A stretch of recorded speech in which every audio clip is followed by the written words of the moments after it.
Well, hello, good afternoon, and welcome everyone to Live at the Waterhole. My name is Amy, and I will be with you for the show today. We are starting off with some hippos here at KwaMaritan in Pilanesberg National Park in South Africa, and they're actually moving, which I am very grateful for. Usually, the hippos can be in one spot without even moving a eyelid for a very, very long period of time. You can see how they're moving, and the darker color is basically them kicking up some of the mud and sediment from the bottom of the waterhole. Now, remember, everyone, that this is, of course, a live and interactive show. So please do make sure that you send through your comments and questions to me. As always, I would love to hear from you, and you can do so on the Wild Earth website or on the app. You can also chat to us in the YouTube chat stream. Just remember to use @FC if you would like to ensure that your questions and comments come directly through to me, or you can join the conversation on X using the hashtag WildEarth.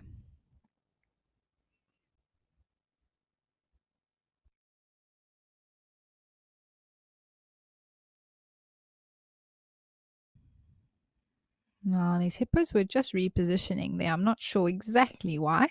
There's also a little terrapin that's enjoying some sunshine on the back of the hippo on the right.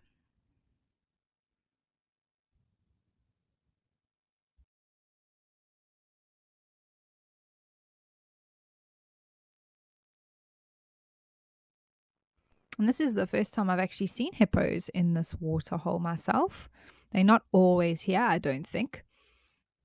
They're obviously moving around from different waterholes and ended up here last night.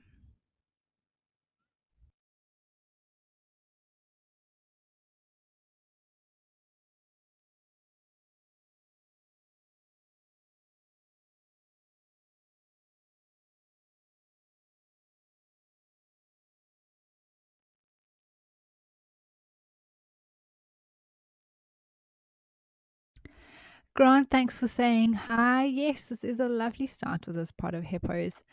Very relaxed here on what looks to be quite a warm day in Pilanesberg. Oh, there's something else that. Oh, it's a blacksmith lapwing.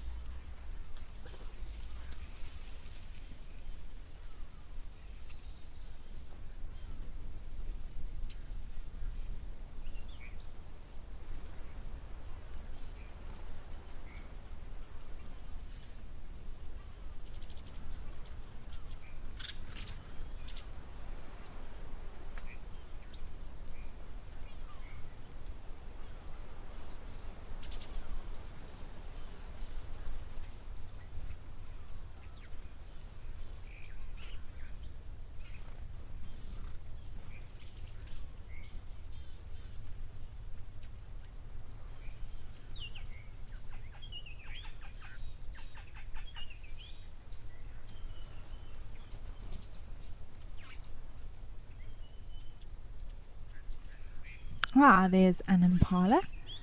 A few impalas that are arriving here to drink. And we did see some lambs the other day.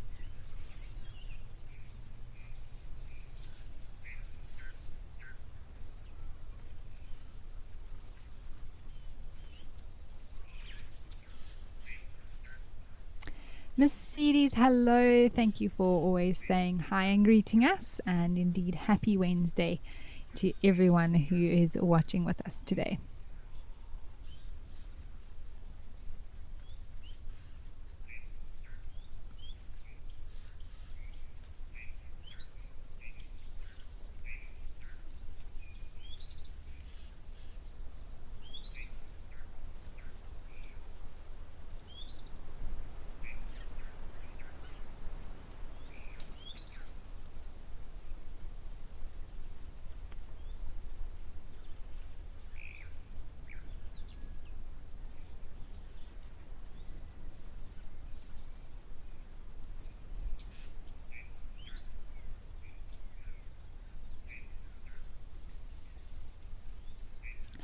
George, it's a great question. You want to know how often hippos move around different water holes.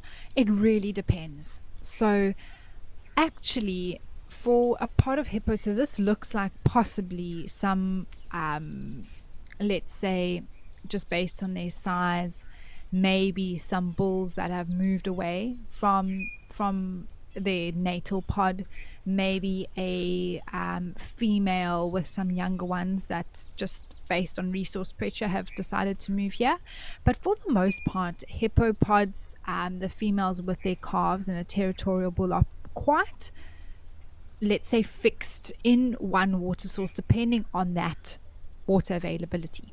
So we know that hippos can and do move around, but a certain pod can be known to be resident in an area, or at least it seems to appear that way in terms of numbers of hippos. You know that there's this group that hangs around at this particular waterhole. But hippos can move every night if they want to. I mean, I know at Juma, one of the reserves that we do our live safaris from, every day we could have different hippos, different number of hippos in different waterholes. Sometimes there's none, sometimes there's one, sometimes there's two, sometimes there's three. And there has been one hippo that has been at one particular waterhole since one waterhole dried up. It moved across there, and it's been in and out of that every single night since sort of the end of the winter season. So they can stick for months at a time. They can stick for just a few days or even just a few hours, depending on when they arrive and when they leave. And the determining factor is really the sort of state of its where it stands in socially, if it's part of a natal pod, or if it's been a young bull that's been kicked out, or a one that's challenged a dominant bull, or maybe got a real was attacked by a dominant bull and pushed away. And then it can go to a lone pool to sort of lick its wounds. But there's no set pattern or set amount, George, that we can really say this is how many times they move waterholes. I think they move more than we think, just because we go to certain dams or places and we're like, oh, well, there's always hippos here. The movements of the individuals within that pod, it's very difficult to monitor or know what they've done. So it'll be interesting to see how long these three stay here at Kormoritown, if they're here again tomorrow, or if they just here for today because this was the closest water source that was unoccupied while they were out grazing last night. So it's fascinating to think about.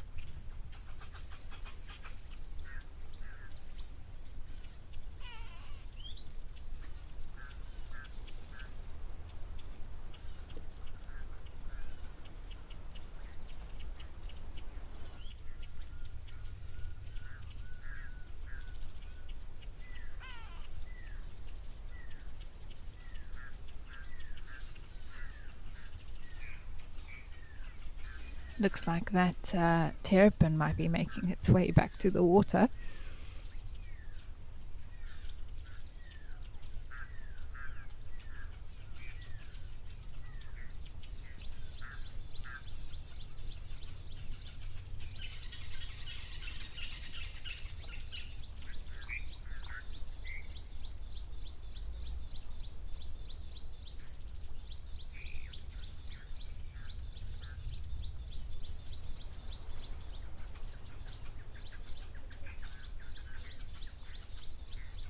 Oh, plops, there it goes.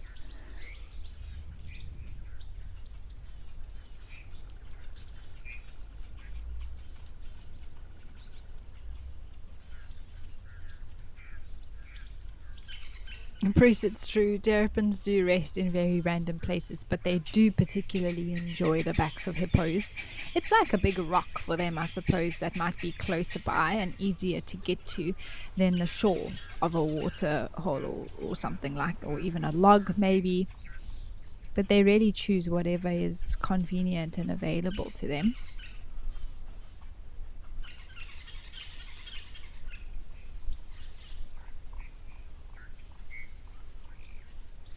All right, well, it's been wonderful to start the show with these hippos. So let's head over to Tembe.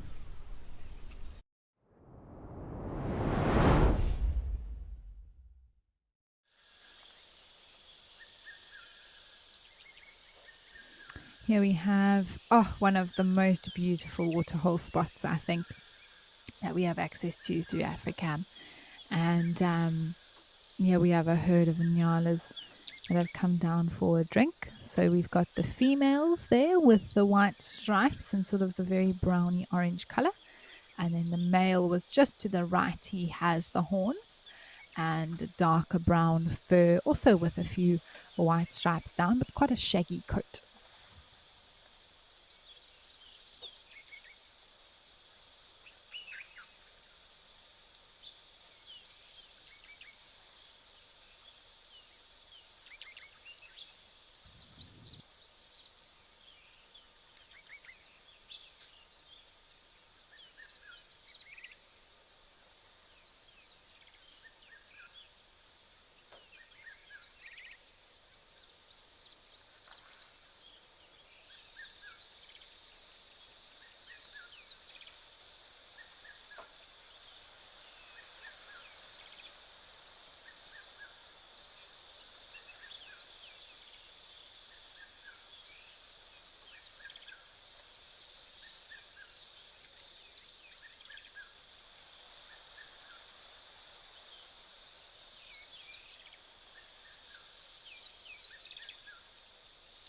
You can hear a red-chested cuckoo calling incessantly in the background here.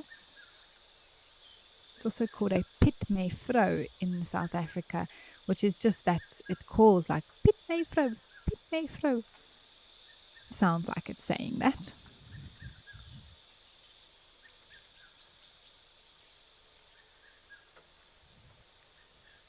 And they are one of the most iconic sounds of summer that we hear all over, actually, South Africa.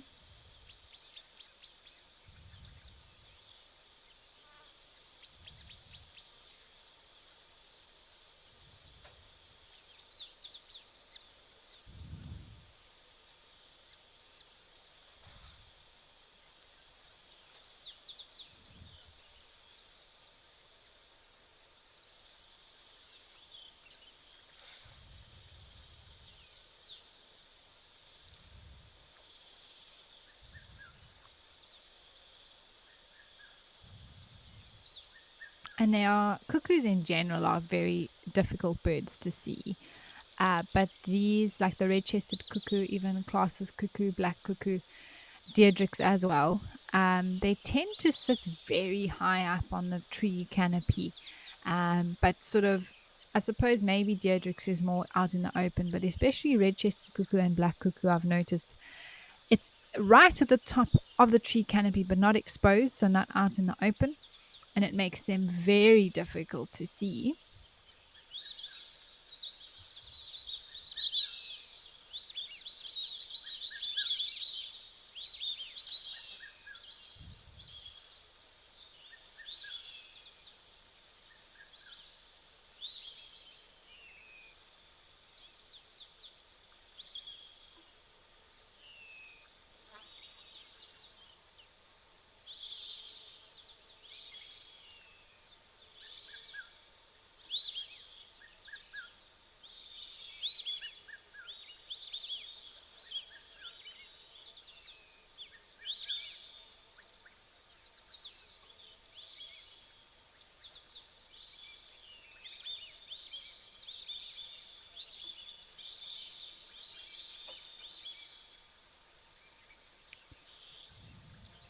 Last Nyala braving in the water for a drink. Actually quite black on top of its fur here. I don't always notice how dark that is, but that is particularly dark. Even the tip of its tail, I don't think I've noticed such dark fur before. Even on the tip of a Nyala's tail. It'll be interesting to see if we see the others. I don't think this is a young bull that's transitioning, they actually change. So young Nyala bulls look exactly like Nyala ewes, the females, and then when they start to change color after a year or so, um, they begin to start darkening and completely molt, as it were, change. Their darker hair grows out, and they look like the bull that we saw earlier, completely dark with the orange of the bottom half of their legs remains. Oh, let's see if this one also has a dark tip to its tail. Haven't noticed that before, I must say. It doesn't look like it. No, that one's got a very light, much lighter tip in comparison. It's fascinating, these smaller things that you begin to notice when you have the time to take note of them.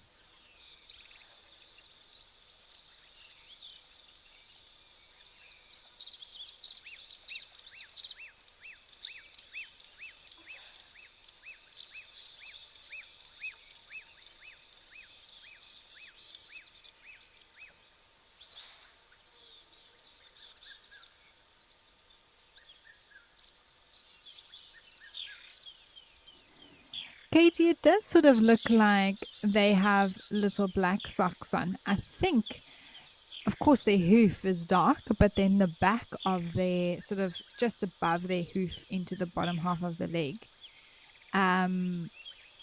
just, I don't know, I want to call it sort of the ankle. It does look like it has little black socks on, and that's just the black fur that grows there. I'm not sure if it's actually the same as impalas. Impalas have a gland at the back of their legs with the black hair that thickens around it. No one's exactly sure what that gland is used for or why it's there. I wonder if that's the same for nyalas there, with the darkening of the fur behind the leg, just above the hoof.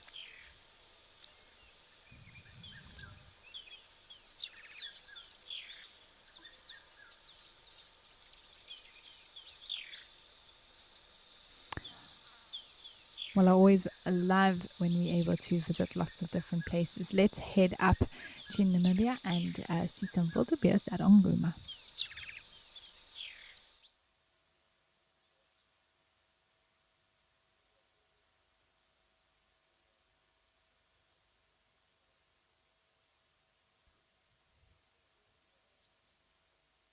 Well, here we go. Not only wildebeest, but also zebra that are arriving for a drink. And things are greening up here as well, just a little bit, but you can see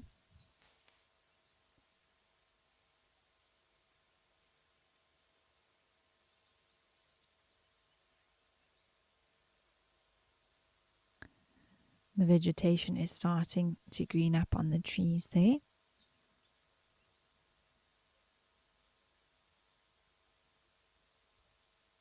And this is a great spot, I must say, here at Etosha National Park up in the northern part of Namibia. Just such a different area, and it's so cool to have the different locations that we can compare and also see the different animals and the fact that they are so adaptive. I mean, here we have blue wildebeest and zebra, plain zebra, which are exactly the same species that we get in the Greater Kruger area. And it's amazing that they can live in quite different conditions, with this being desert like and the sort of more bushveld savanna type of area in the Greater Kruger.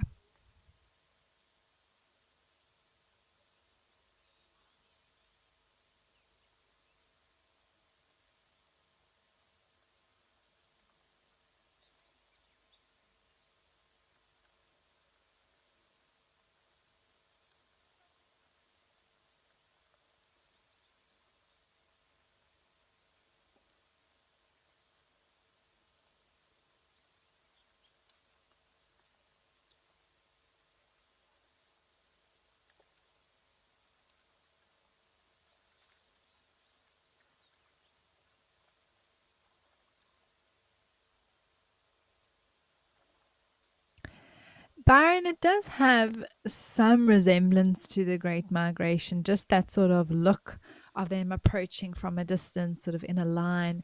Um, of course, nowhere near I think it's close to a million animals that migrate through the Serengeti and the Masai Mara area in East Africa, but it did give that vibe, I must say, when we saw them moving there, especially when we were quite far out.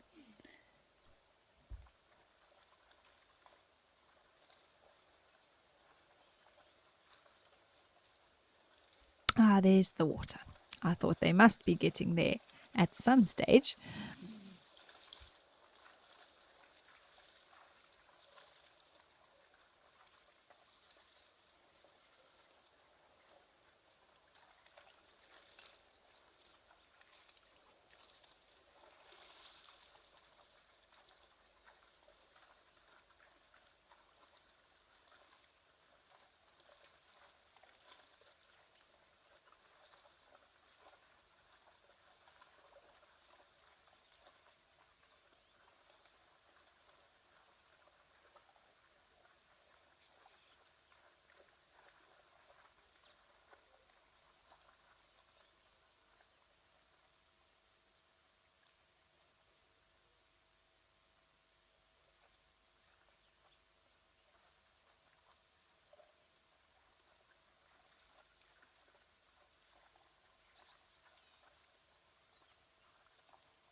So forest green, I mean, it is. I think it's both. You know, they are social animals, but part of that social element is definitely that there is safety in numbers.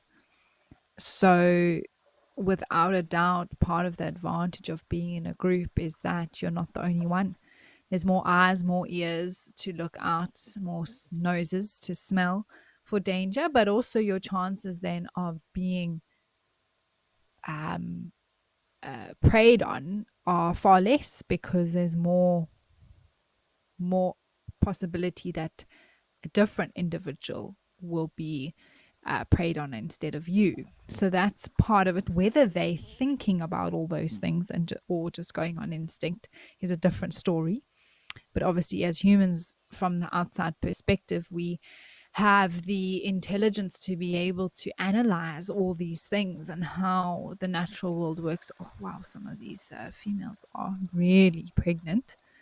Um, and so that's part of what we can observe and sort of analyze and deduct from what we see.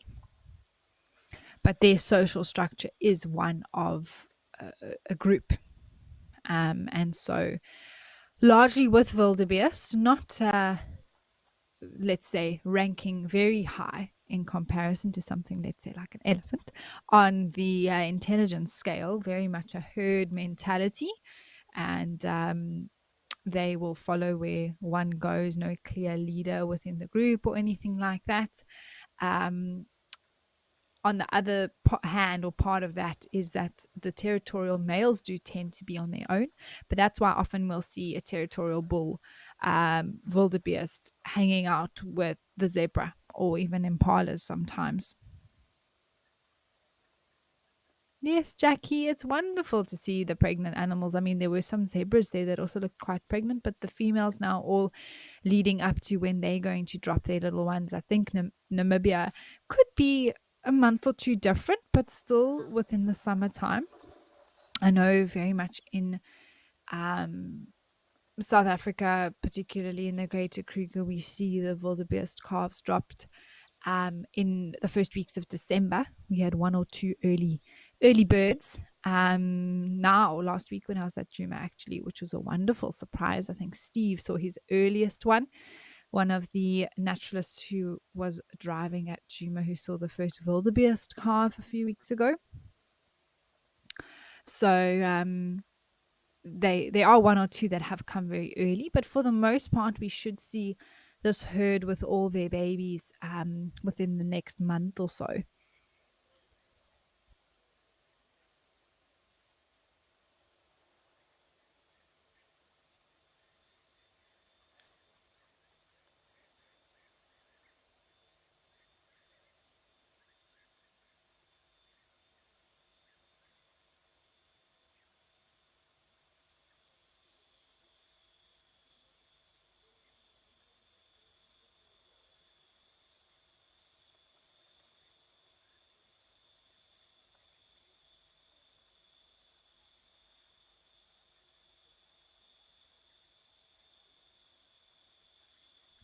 But yes, so there are many migrations happening in regions of Africa, Namibia, but also in Botswana. A very famous migration of zebras traveling about, oh, I believe in miles, it's around the 300-mile mark, which is over 500 kilometers. So, very, that is a great distance for them to travel. And that is when the Okavango Delta, comes into flood. And of course, the migration is all about resources. So, whether it's in East Africa or Southern Africa, the movement of animals, whichever animal it is, it's all about moving to either follow the rains or to follow the water. And of course, with that comes feeding and grass and food for the animals. And often that is when they will time having their young because there's more food around for them. And so that is that zebra migration in the Botswana between the Okavango Delta and the Makgadikgadi Pans is fantastic. And apparently it's something that is also quite incredible to see. And I believe it's around 30,000 zebra that can be seen moving. So not quite the enormity of the hundreds of thousands of wildebeest and actually zebra are part of that great migration. But zebra alone, it is quite impressive to see them. And it is definitely one of the longest land migrations in Africa.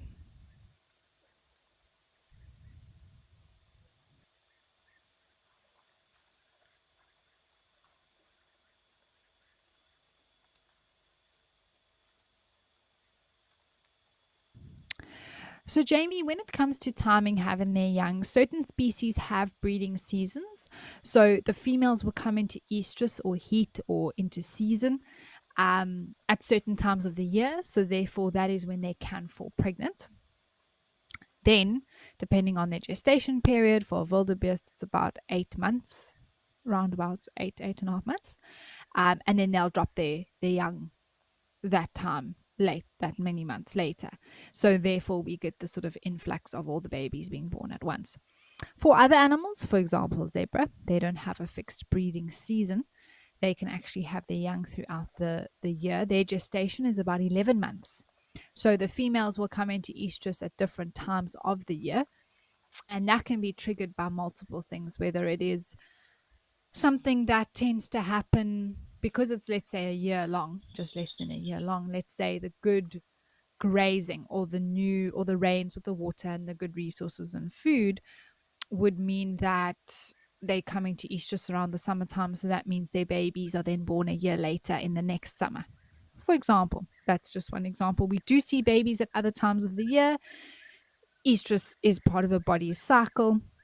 So a female might fall pregnant in May or June and then have their baby the next year at the similar time. So some animals will have, like I said, a certain season where all the young will then drop at once, where other animals, elephants are the same. They will fall pregnant at different times of the year, and therefore their babies get born at different times of the year.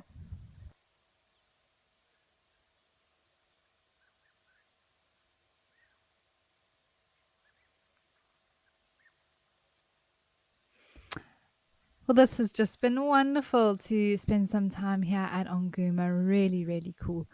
I'm very chuffed that we got to chat also a little bit about the migration and wildebeest and zebra. But let's head back over to Tembi for some elephants and impala.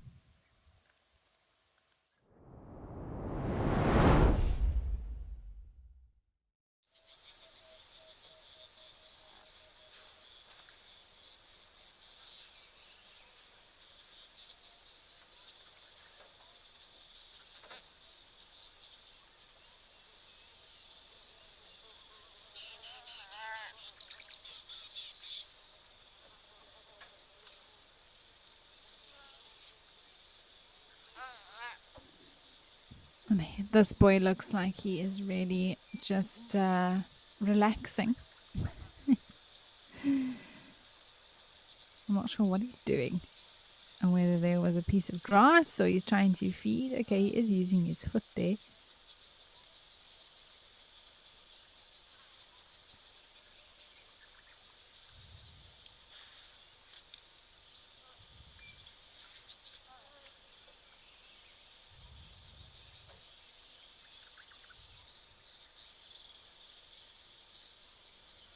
But often, especially heading into this time of day, we see these animals relaxing. You can see he's oh,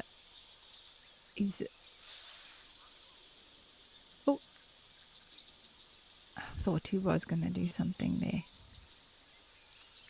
but he's just maybe got something up his trunk.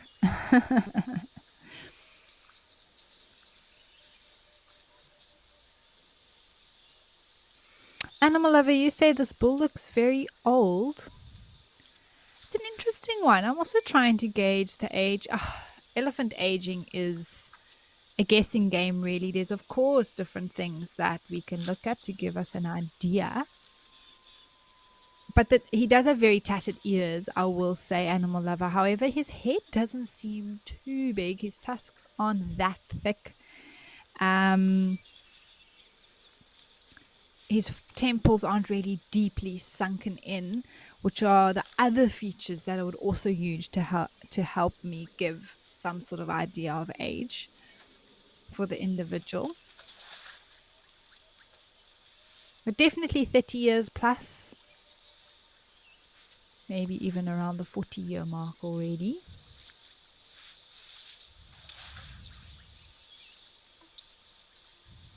You can see he had his fifth leg out when we arrived there with his penis out of his penile sheath. And often elephants, it's not an aggressive thing per se. Often it actually has to do with thermoregulation, and that's just a way to cool down. Lots of blood vessels there very close to the surface, and when they release that, they can, sometimes there's a nice cool breeze and it just helps them release a little bit of heat. But it also can be to do with dominance and sort of displaying themselves, whether it's to another bull or anything else really.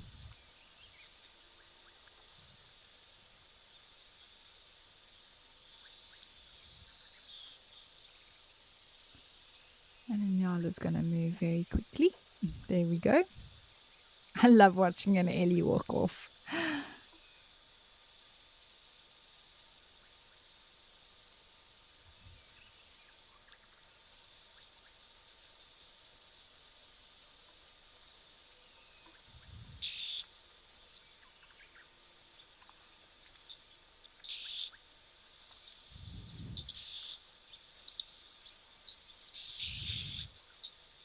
Can you hear some oxpeckers?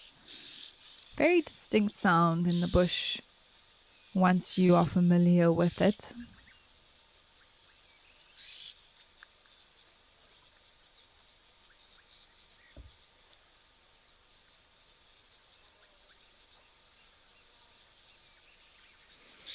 I suppose the tree that elephant was feeding on looked like a nyala tree.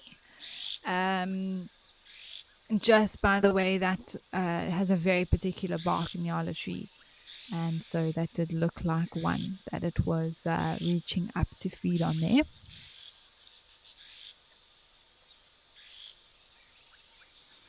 In terms of their diet, I mean, nyala trees, nyala berries, they love to eat.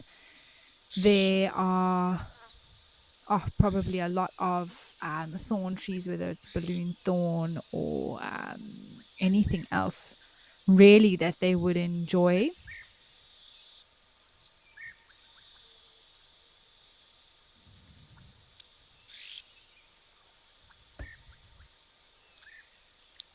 You can hear the European bee eaters.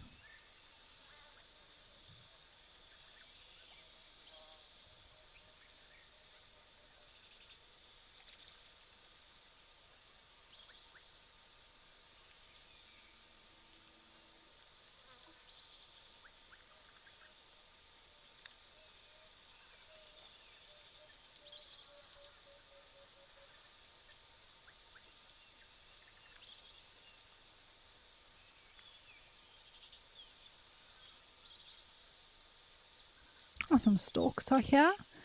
Yellow-billed stalks. They are normally we see the woolly-necked stalks here.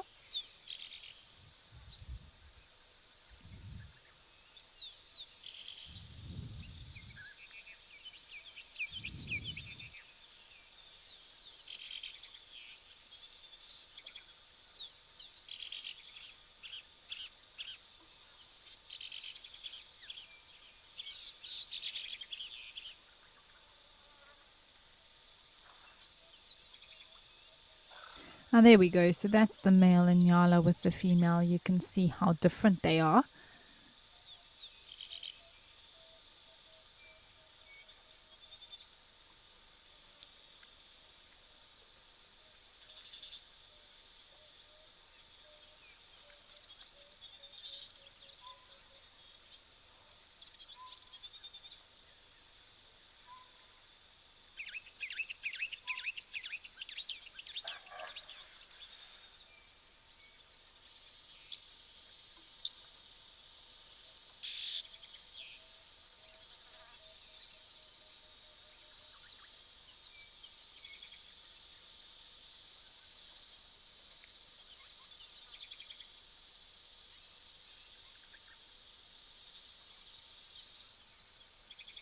Actually think that tree might have been a red ivory now that I'm thinking about it. But just to get back to your question of what that tree was that it was feeding on there, it actually doesn't look like an Inyala tree at all now that I saw it again when we moved back. So it's difficult to be 100% sure with not seeing it myself. Oh, it sounds like a southern boo-boo calling. Such a pretty call. And I do remember I did my training in this area of the northern KwaZulu-Natal. And so there are quite a few trees that we get here that we don't see in the Lowveld, interestingly enough, or that are more common here.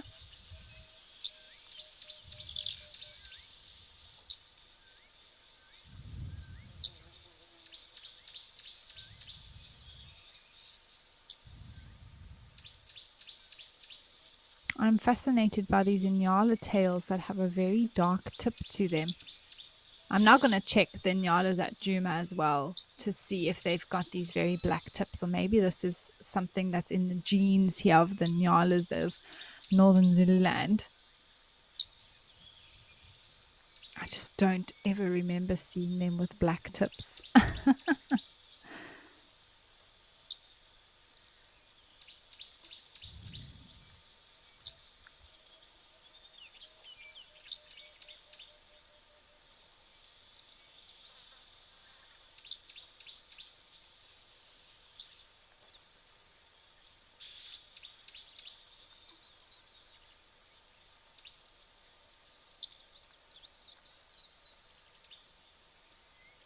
It is, animal lover. It is amazing the difference between them. We call that sexual dimorphism, where the male and females look different from each other.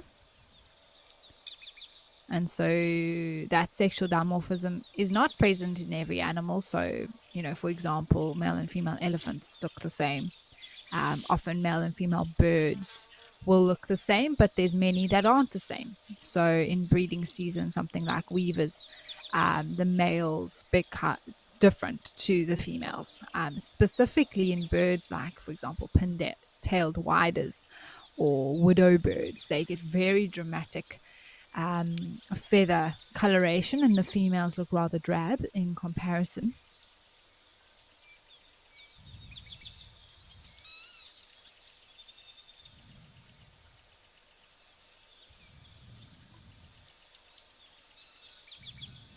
And so with the Nyala, it's very clear, actually, the difference between the male and female with the coloration. We know quite often with antelopes it can be, especially the antelopes that we see in these areas where the male has horns and the female doesn't, but the rest of the body looks identical.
And it looks like these two, well, the one is definitely a male, so he wouldn't be pregnant, and he is probably one of the youngsters from last year's lambing season that's now grown. He's about 1 years old.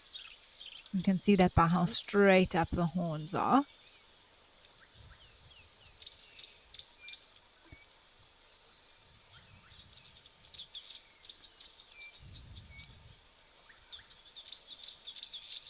Oh, I can hear that gorgeous bushshrike calling again. One day, maybe we'll be lucky and have one up here at Tembe.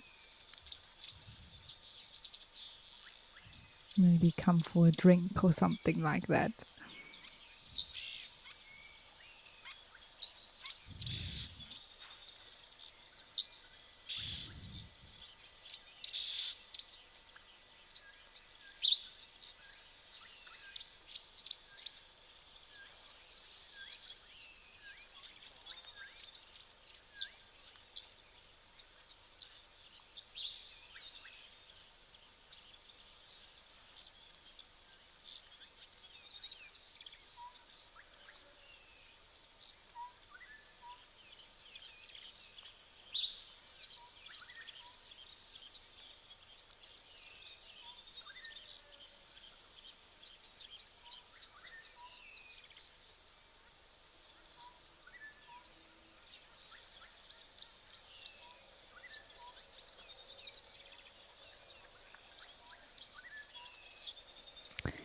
Let's go visit the penguins at Stony Point.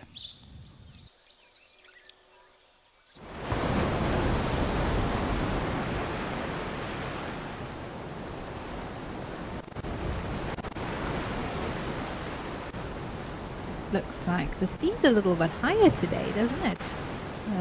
Water seems to be coming up higher on the rocks. Of course, every day the tides are slightly different and move probably about half an hour later every day. So eventually it will be higher tide by the time the show comes here during our show live at the Waterhole Times.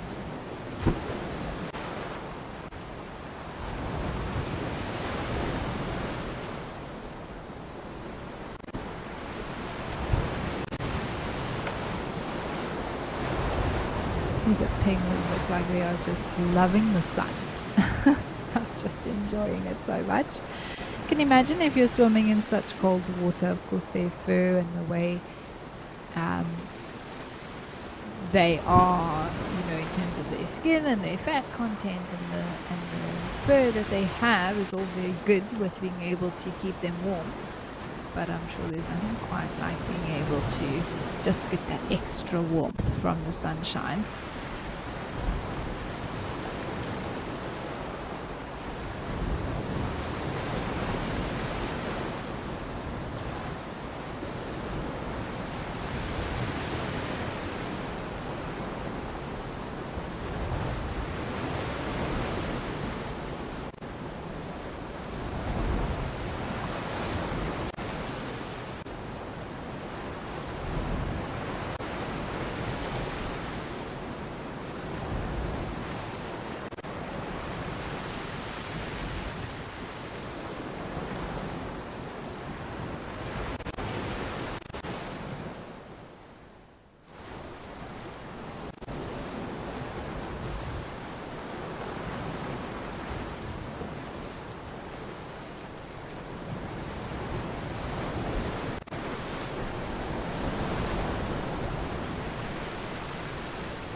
I'd love to see these penguins actually get into the water as well. I feel like they're forever on the shore.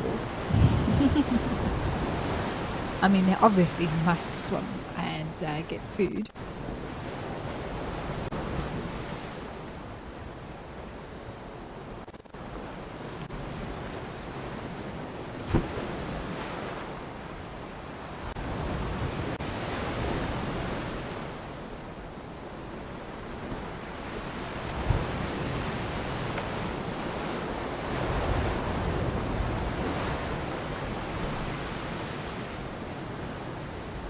I know often we say, oh, the water looks very inviting today. I must say, it just looks cold. I don't know if it's because of the overcast weather and the grey that's coming through, but it really looks icy. Which, it's always cold, but today it will be. I can't say that I want to jump right in.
Oh, there was a different bird there. Is that a pine? No, I don't know. There was a smaller bird that was sort of sitting on the kelp between the gulls. It flew. I really didn't have a good look at it.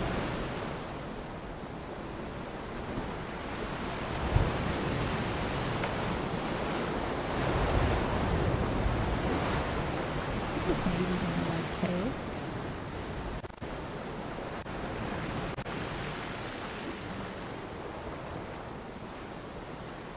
Oh, it's interesting. There's no beach here today. You can see how much higher the tide is with the water reaching all the way up to the rocks. Hello, Dusty. Yep. Giving us a look. Checking us out.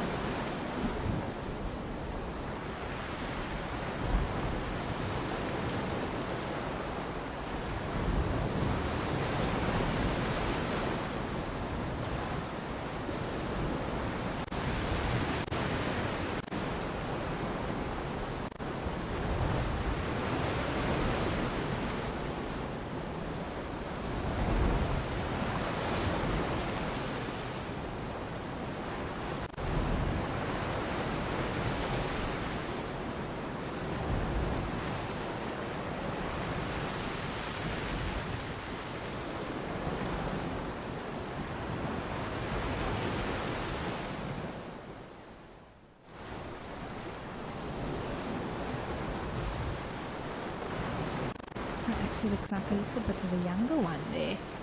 We've been lucky to see a mom with looked like 2 babies that were suckling from it the other day.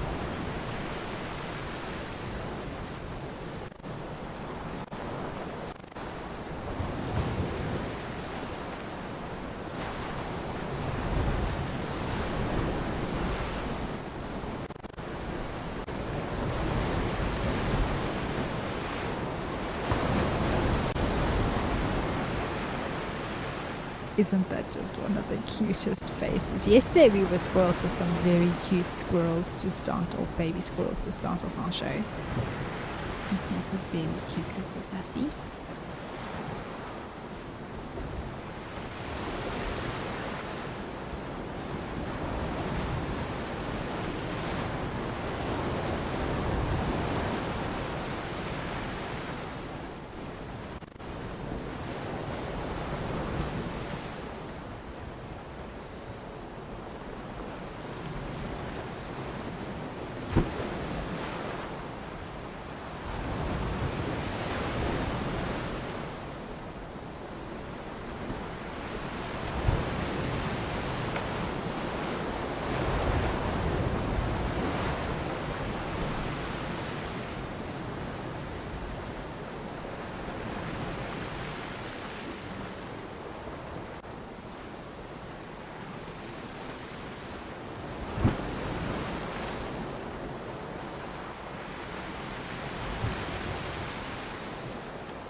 Sparse indeed. It is wonderful to see the Dussies, especially with the sun coming through nicely now. Look how beautiful this shot is. Very, very green plants in the background, the white rocks, different textures here near the water. And of course this beautiful little Dussie that's moving its nose, smelling all sorts of things. Indeed, Rosie Adams, beautiful, beautiful shots, and this is definitely one of the prettiest pictures that we've seen today.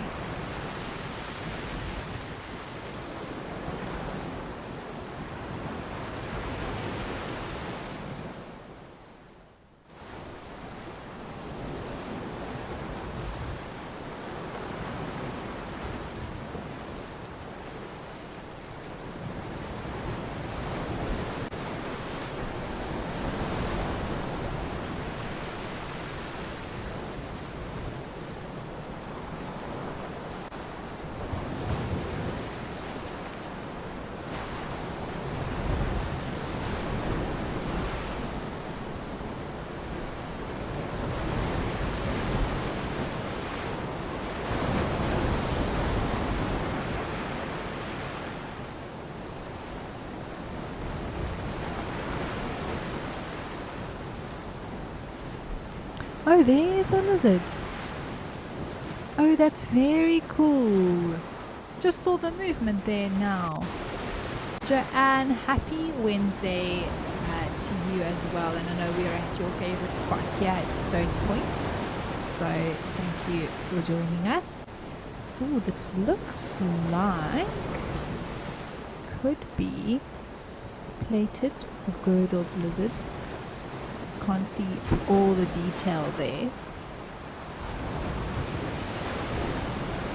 Lots of dusty poop behind it.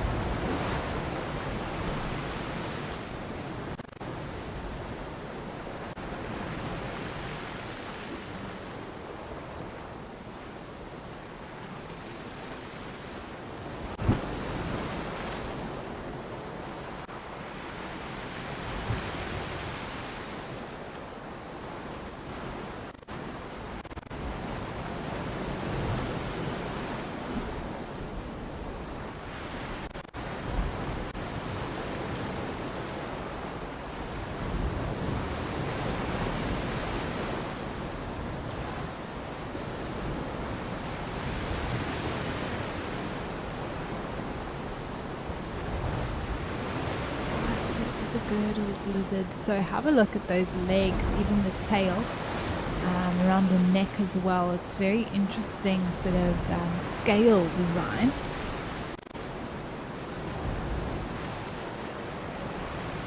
Difficult to say exactly which one, but it does look like it's part of the girdled lizard family.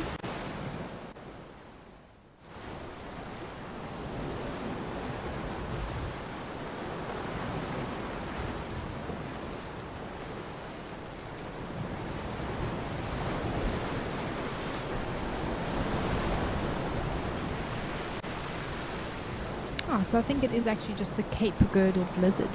And that's probably the most common one that we see in the Western Cape here.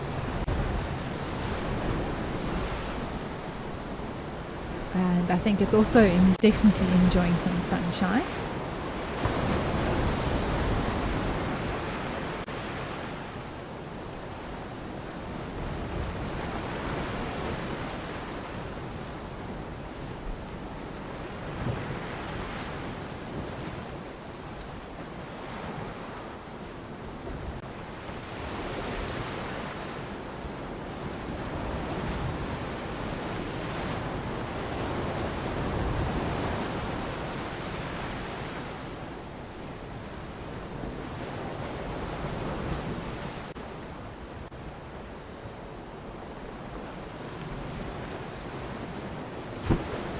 So I suppose it's difficult to say exactly what other animals would be in the cracks between the rocks where the dussies live. Definitely other reptiles like this lizard, and those are, probably the most common animals that share the space with the dussies. Obviously a lot of insects or arachnids that may also be using the shelter of those rock crevices.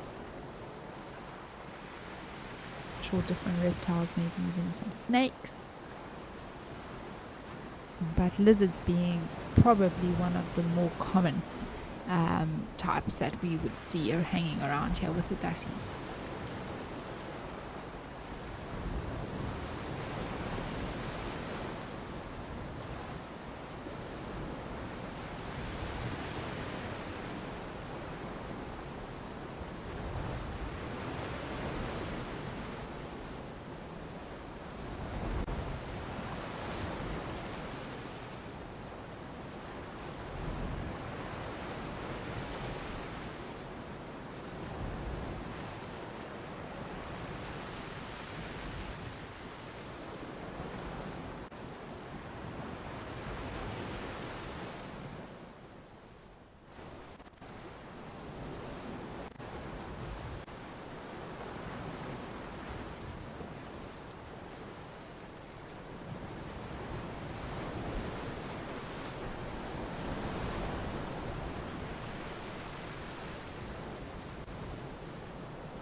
Well, what a lovely visit to Stony Point. Let's head back up north and go to Kwamarita.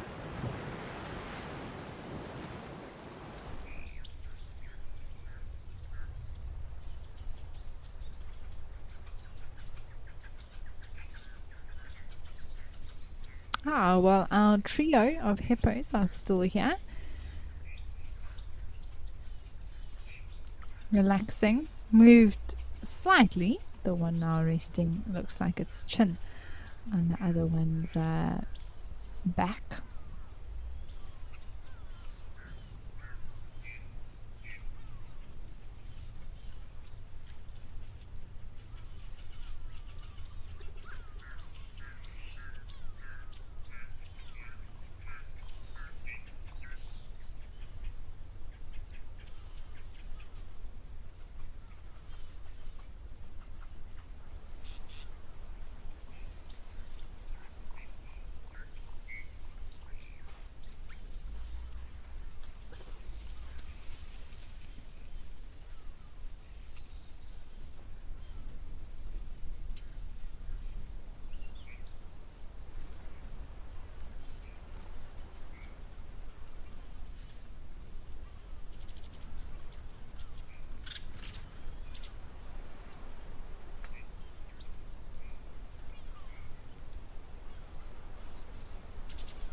And we were chatting about the movement of hippos earlier when we started the show.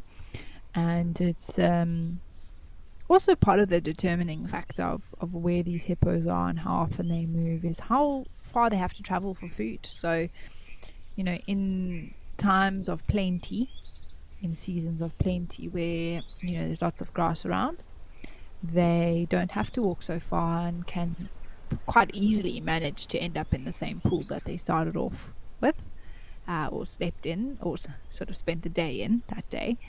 Whereas if they have to travel many, many kilometers to get enough grass and vegetation matter in, then, they might not be able to get back to the waterhole that they spent the night in by the time the sun comes up, or by the time it gets too hot, or whatever reason they may have.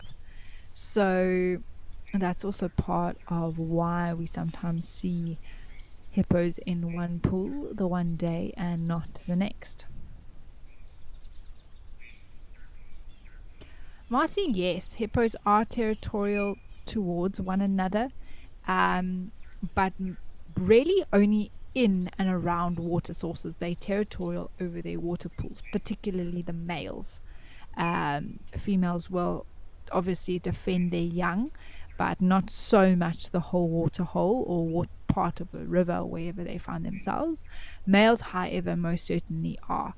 And they will chase off intruding males or males that are, a potential threat to mate with their females, if you want to put it that way. So they most certainly are territorial animals.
Rosie, you're right. They do look like they are synchronized swimmers, sort of forming a particular formation. Although I'd actually be quite a fantastic kids show to have hippos as synchronized swimmers.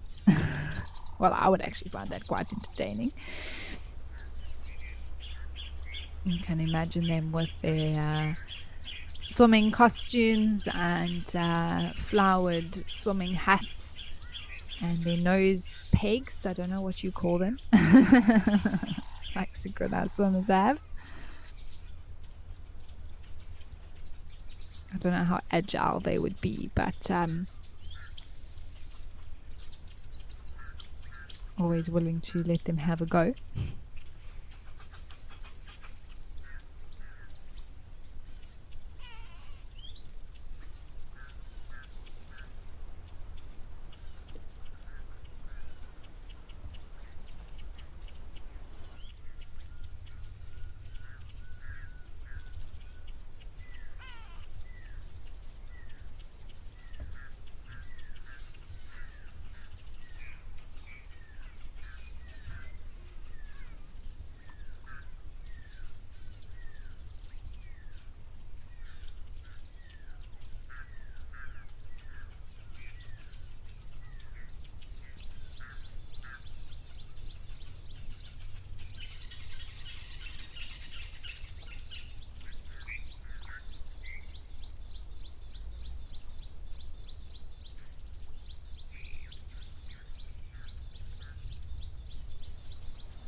our terrapin friend is back. Just popped out, coming to dry off. It'll be interesting to notice how long he takes to actually completely dry out, because sometimes when we see these terrapins, they are like they've been in the sun for days.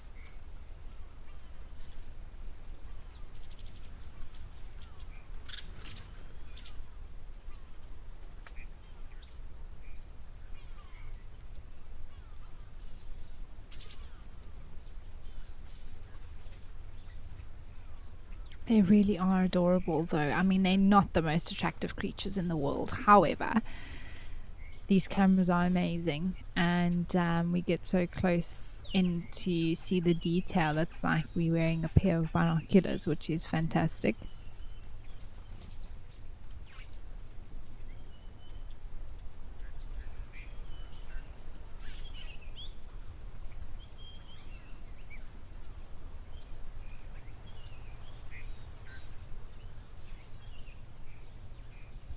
And already, look how quickly it's drying out. I mean, its shell is already changing color, its head. And I just love their little mannerisms. They almost look like they're robotic, I think would be the word I would use, with the way they move their legs and their heads. You can't actually imagine that they are alive in some ways. Such an odd creature.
Now I know how quickly these terrapins dry out from being submerged in the water, and why often when we see them after they've come out for a bit, you think that they haven't been in the water for hours, but it's just been a matter of minutes, and it's already going to look like it's very dry.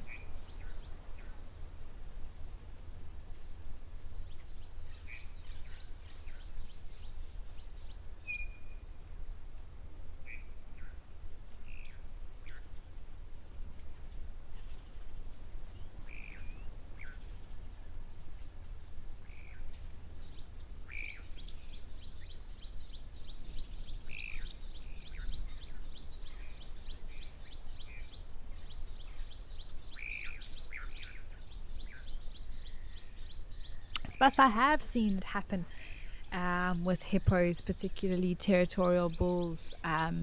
You know, another bull is approaching or is in the water or something like that, and they get chased off.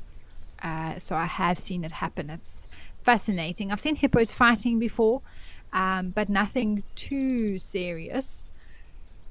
But I know it can get quite violent between males.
Rosie, I do believe that bloat is a collective noun. I have heard of that before. I think the more commonly accepted terms are a pod or a float or a raft. I've heard as well of hippos.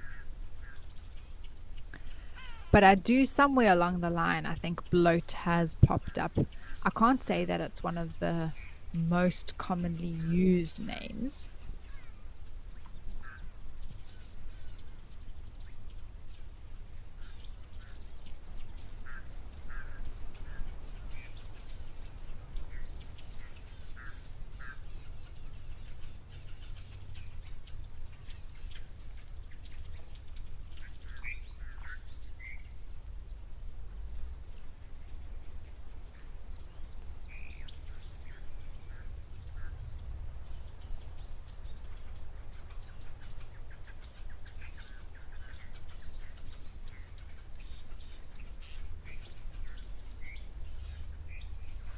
Ah, lovely. Let's head over to Madikwe and see what's happening at Tau Lodge.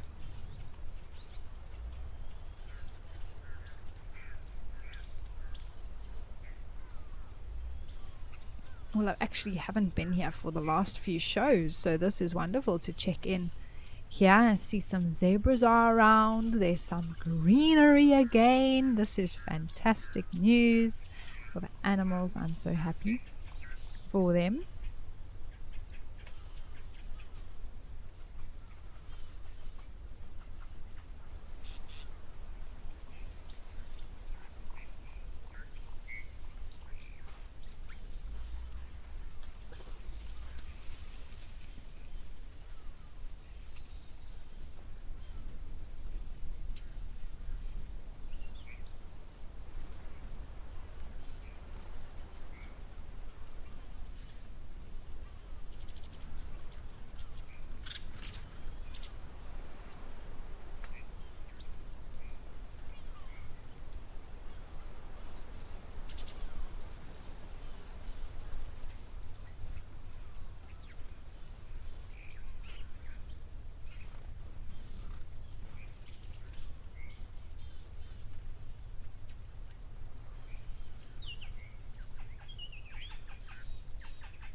And also lots of birds around here, always at Tau, whether it's the water or elsewhere.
Ah, grey heron, spoonbills, an egret. Looks like some moorhens in between as well. I actually haven't seen the spoonbills here for quite a while. Oh, is that a crocodile moving in the water to the right of the spoonbills? Looks like it.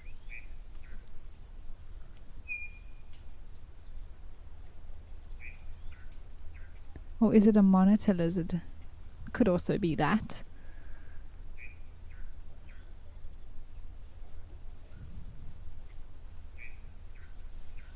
Interesting. Sort of moved back and forth between the two.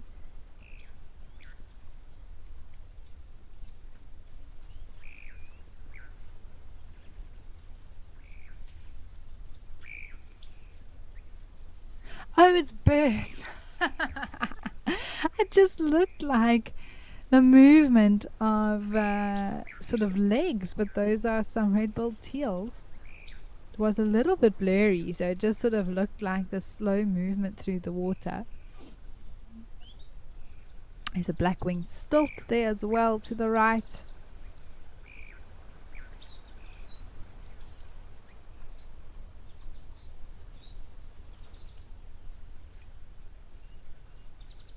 This is a great spot where we often do see crocodiles, though.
It also looks like some clouds are coming over slowly but surely.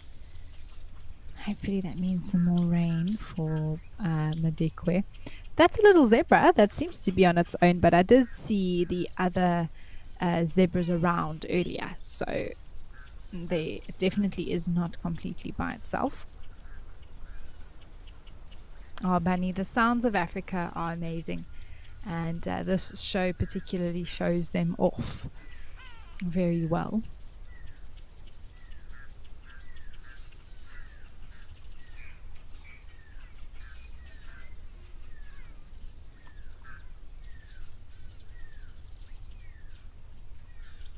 Yeah, Mindy, absolutely. I think that there is a clear difference with the greenery around here, but absolutely water levels are still low, and we need a good rain to just come and fill everything up.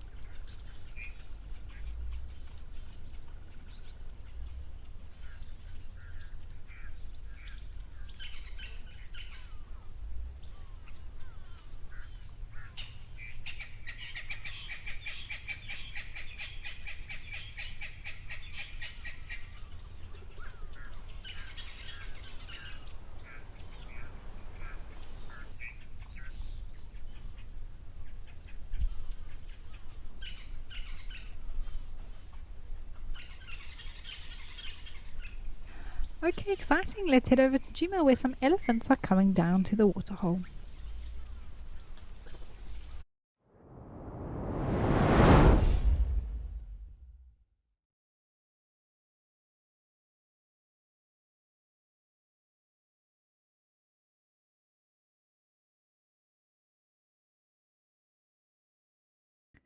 Oh, wonderful. I think we'll get some drinking, we'll get some mud splashing.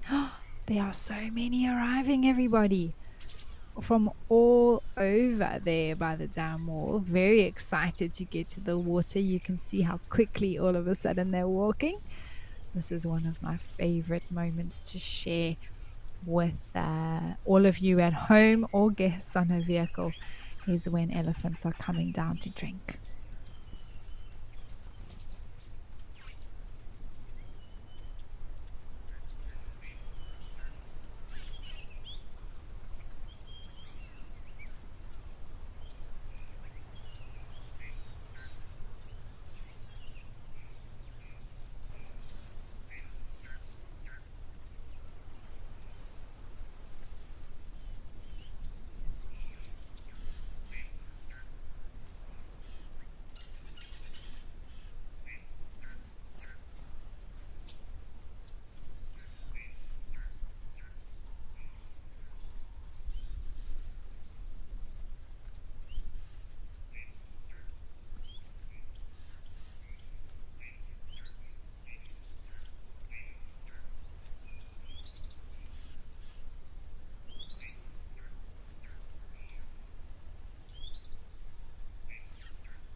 Mindy, absolutely. It is that. Yay, it's water swagger, without a doubt.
Yes, Michelle, they are beautiful, beautiful elephants. And I thought this would be the case. They came for some water first, quenching that thirst, and now they're heading to cool off with some. Well, they probably splashed themselves a little bit already. I can see them a little bit shiny, but now coming for the mud that this waterhole offers and doing some serious splashing.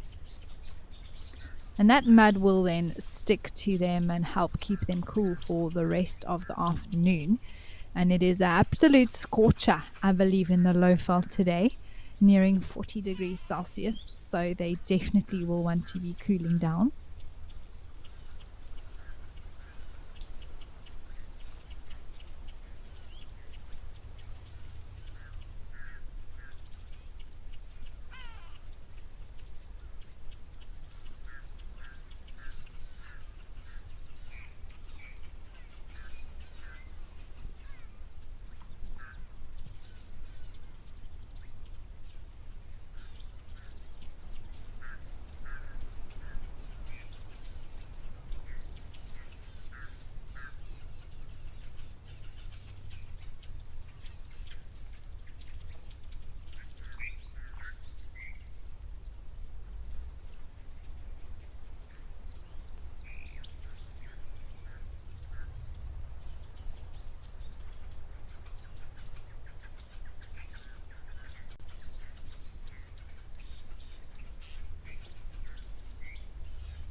There is quite a small one there towards the right that is also enjoying cooling down in the mud. I see It's probably a different herd, actually, family group up on the bank that still needs to come through, probably going to cross a little bit further down and then head for a drink as well.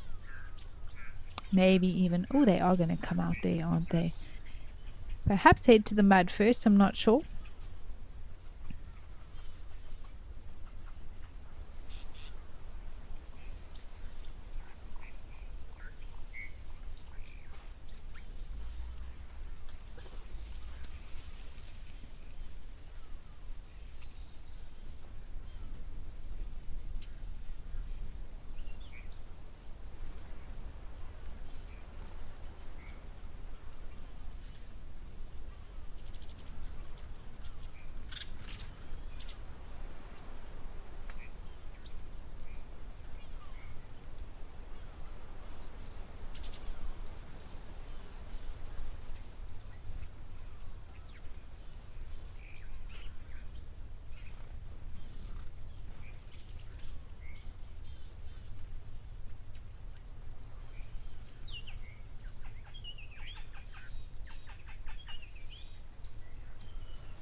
So there were some other ellies, yeah, they are moving through the thickets there that I assume maybe we're just waiting for this herd to move through before they came down. Hopefully they'll pop out soon. Michelle Brown, they can live in some parts of Africa, I believe, for around 80 years. Here, though, in the Greater Kruger, we're looking in Southern Africa, really, in general.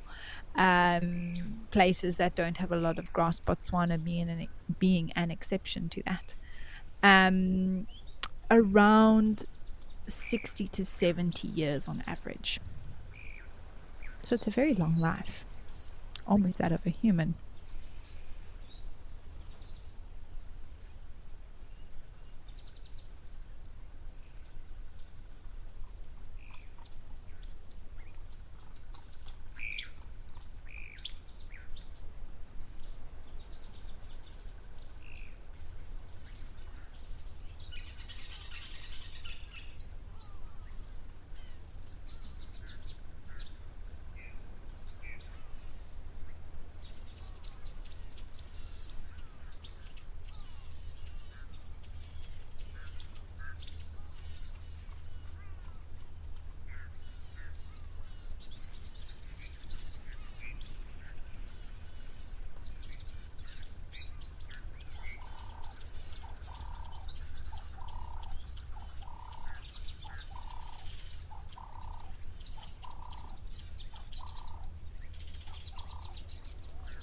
Well, here they come. I think, oh, there's a little one there. Don't know if they're planning on going. Maybe there's another pan that we can't see from here. That's just around the corner. These eddies could be rather heading there for water rather than the pan that the elephants that moved off already and drank from.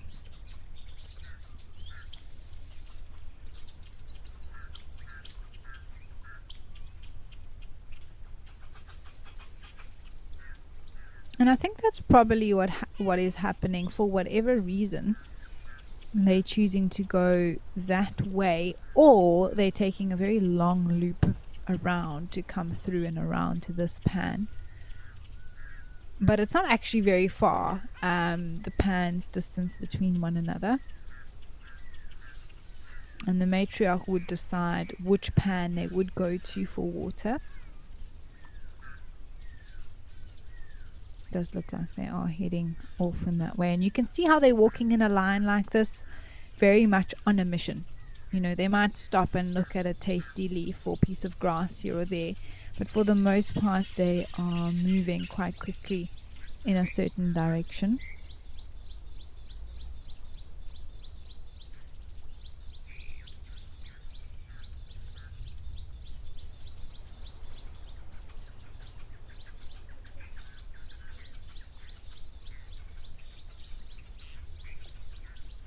Lady Macbeth, you love these intelligent creatures. They are amazing, aren't they? I think many people watching would 100% agree with you.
Michelle, so when it comes to elephants, they are pregnant for 22 months, so almost 2 years.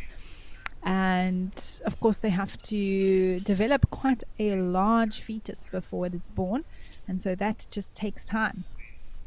And in fact, 22 months of time. So, yes, that answers your question as to the gestation period from falling pregnant to delivery.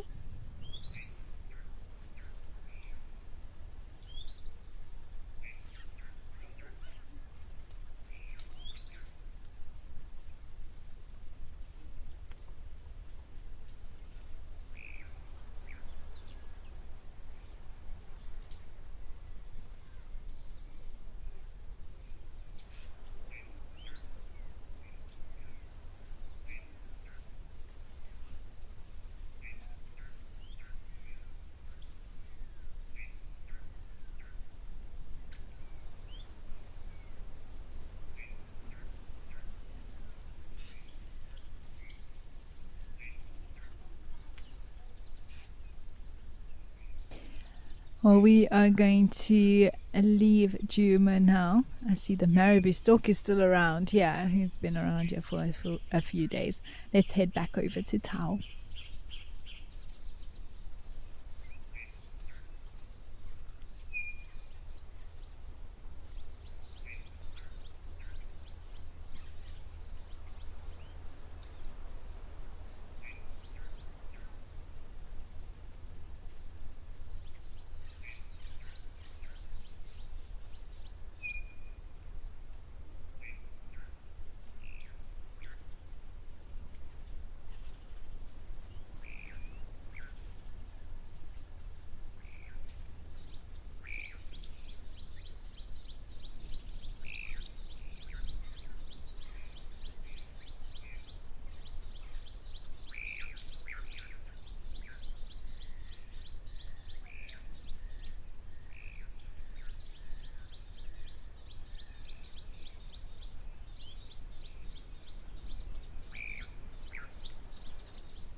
It's interesting to see so many birds here at Tao. I mean, we always know that there's a lot around, but for some reason today there really does seem to be quite a lot of variety.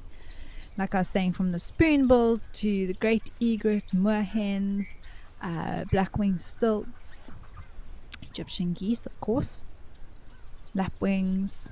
They're all around. There, the zebras are actually having a drink there. I was wondering if there is even water. Doesn't look like there's any water, I must say. But obviously there might be a small pool, and it's less risky. So if they can go to a tiny little pool of water, they know that there's no crocs there, and that could be a danger to them.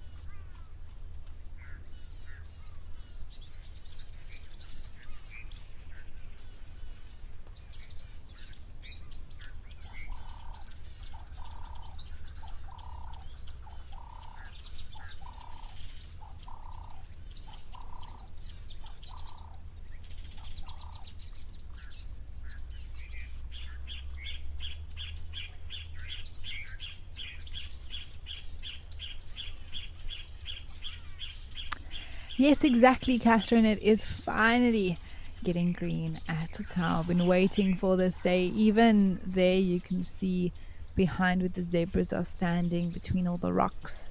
There, it is getting greener.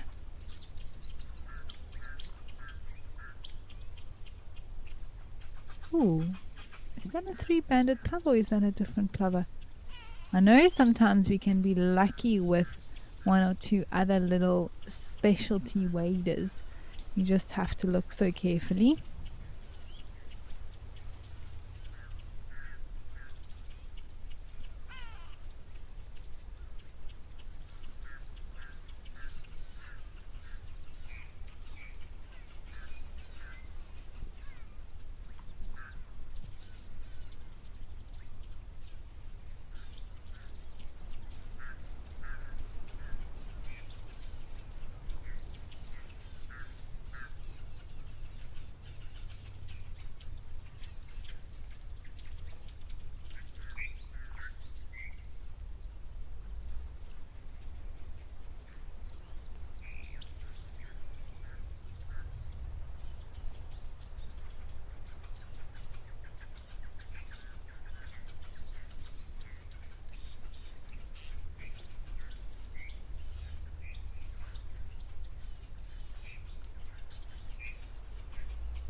This heron is focusing on the hunt.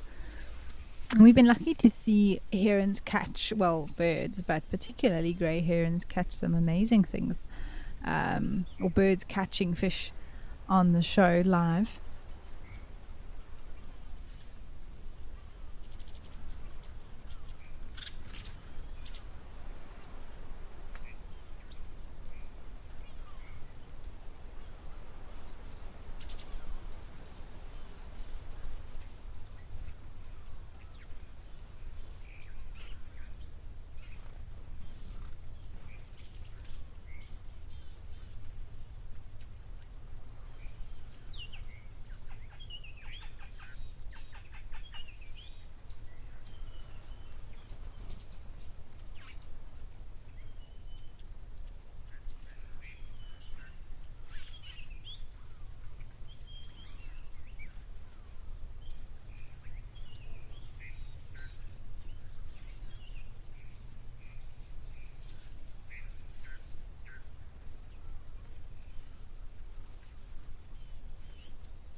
Right, let's head over to Tembi for some birding.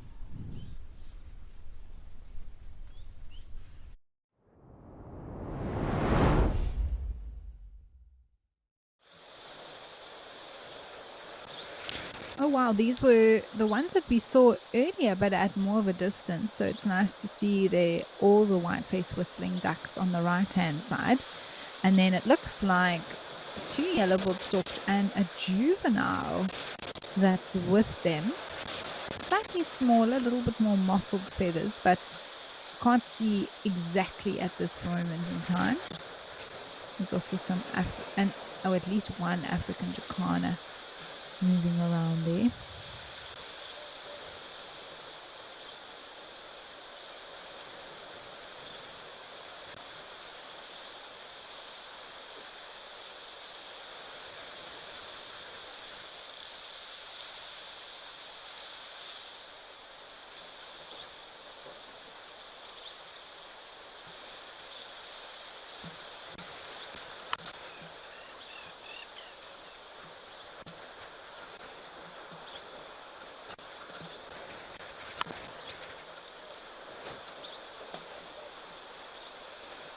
It's gotten quite windy here today, which it seems to have picked up throughout the course of the show.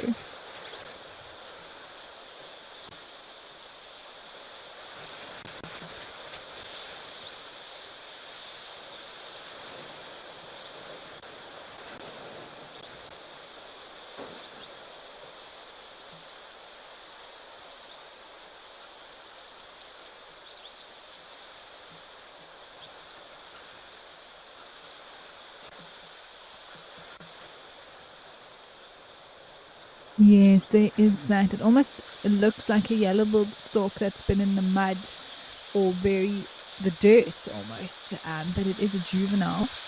Probably their chick from this year, recently fledged, and now it's hanging out with mom and dad.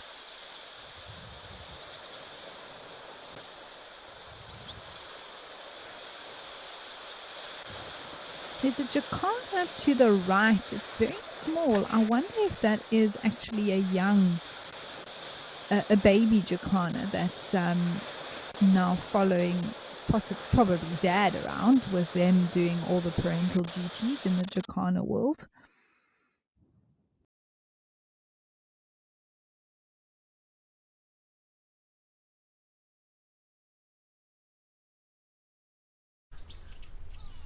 Well, sorry about that. We've come over to Juma now, back to this marabou stork who, I don't know, seems like I would hope that its fish is done, unless it's still playing around with that catfish from yesterday. Goodness me. No, it does look like it's just fishing now with its beak.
Let's head back over to Stony Point.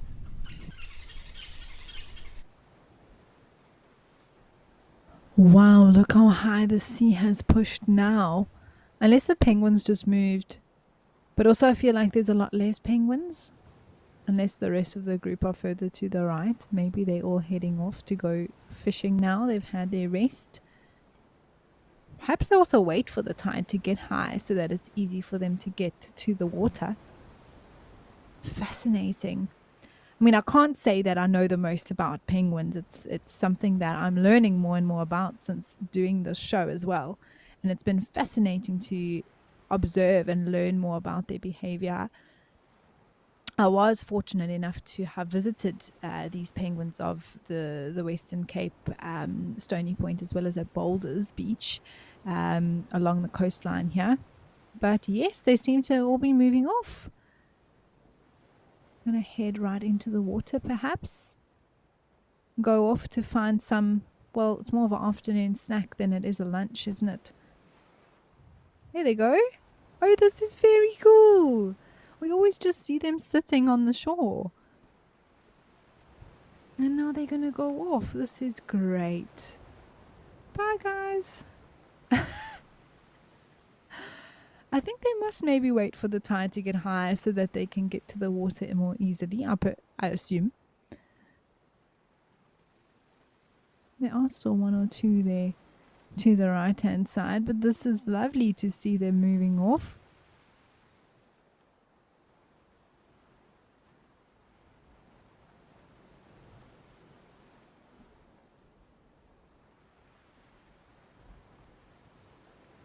Well, this has been a treat. Let's head over to Founders.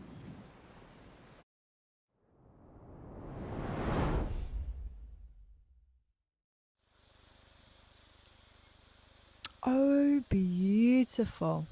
A pair of yellow-billed ducks here in the Eastern Cape of South Africa at Mantis Founders.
Well, everyone, thank you so much for joining us today here at Live at the Waterhole. And what a beautiful way to end off the show. It's been quite a peaceful one, nice and relaxed. We had that beautiful herd of elephants come down at Djuma, and a treat seeing those penguins go off to swim at Stony Point here near the end of the show. But thank you so much for joining us. Thank you for all of your comments and questions today. And we'll be back with you tomorrow, so we'll see what the waterholes hold for us then. But yes, I do hope that you all enjoy the rest of your day. And remember that this afternoon, the live safari will be coming up right on the same channel at 4 p.m. Central African time. All right, everyone, enjoy the rest of your day or evening, and I'll see you again tomorrow. Goodbye for now.